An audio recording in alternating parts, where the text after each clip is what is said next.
Hey everybody, wanted to give you a little overview of my 2019 F-150 Raptor.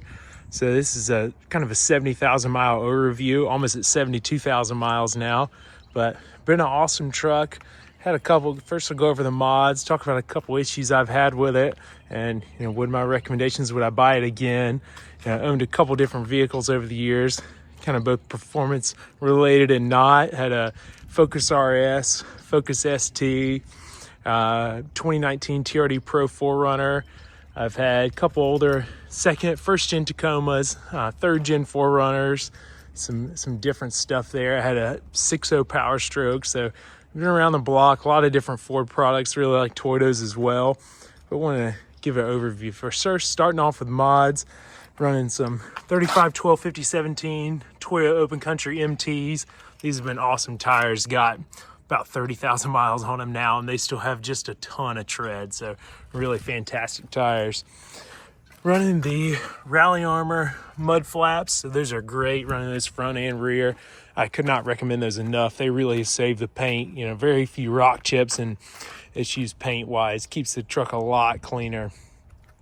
Also running the SPD trombone loop exhaust. So that's just kind of the resonator delete that has a trombone loop like a third gen. I really like it. Nice and quiet on the highway, but just awesome. Gives a little more noise in stock and doesn't sound too bad for a V6. So otherwise, mods wise, just have a G-Technic ceramic coating. So 2 stages of paint correction and then the 9-year ceramic coating on that. So it's definitely dirty right now. I need to wash it, just stuff on it from sitting out when it's been raining and stuff, but definitely recommend the ceramic coating.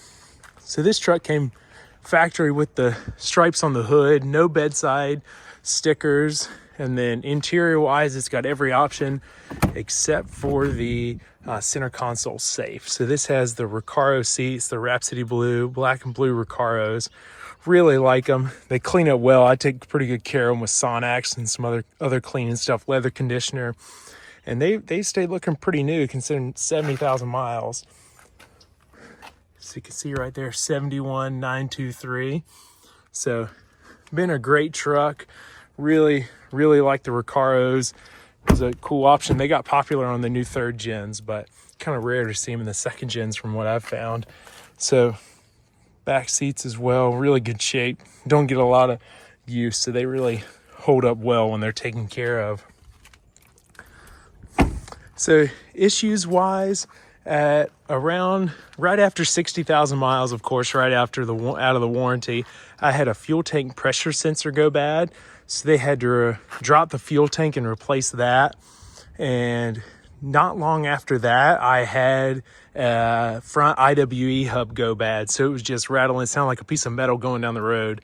So that was rattling, had to take that in, get them fixed. Neither were covered under warranty. Both were pretty expensive to fix. I think total was like, $3,000 worth of stuff between the new IWE hubs and then the fuel tank sensor. So I lived in New Hampshire for 2 years. You can see the oil undercoating there still all over the truck, even though it's been almost a year since it was done. And the Ford dealer up in New Hampshire blamed the undercoating for the reason why the fuel tank pressure sensor had undercoating on it, and that's why it failed. Then they said the undercoating ate through an IWE line and caused the hub to seize up. So those are their reasonings. Not sure on that. Definitely wish I hadn't had to undercoat it, but otherwise the frame, they just rust so fast up there in the north. So definitely glad to be back down here in the warm weather in the south. But otherwise, issues I've had, I do have a cracked valve cover. I've got the Ford premium care extended warranty, so that's going to take care of it. I'll just pay the deductible on that. But it's that driver's side valve cover that's pretty common to crack on these. You smell a little bit of oil burning when you drive it for a while, but that's pretty common on these.